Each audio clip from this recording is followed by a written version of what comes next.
On today's video, we're going to do a jump start on the Acura TL 2017. Customer's got a dead battery.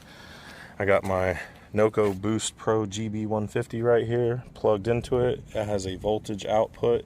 You can see a little display thing here. It shows 8 volts. It needs to have 12, so it's definitely a dead battery. I've got my red cable hooked up to the positive here, which usually has a positive sign somewhere on it. There it is right there. And it also has it right there.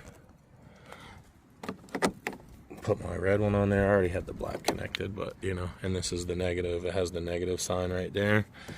And plug that in. 8 volts. It needs to have 12. We'll turn the box on.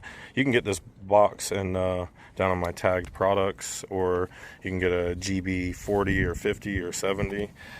This one's the biggest one, I think. Well, they got bigger ones actually that are like 2 or 3 grand, but this one's 300. You can get the GB40 for about 100. Okay, go ahead and try that. See if that'll start it up. All right, there you go. Pretty simple and easy. Another good feature of this box is it reads the voltage output for the alternator as well. You want to be at 14 volts, which this one is.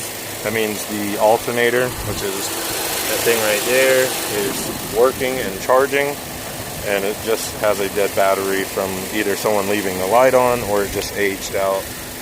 We're in Florida, so batteries only last about 3 years.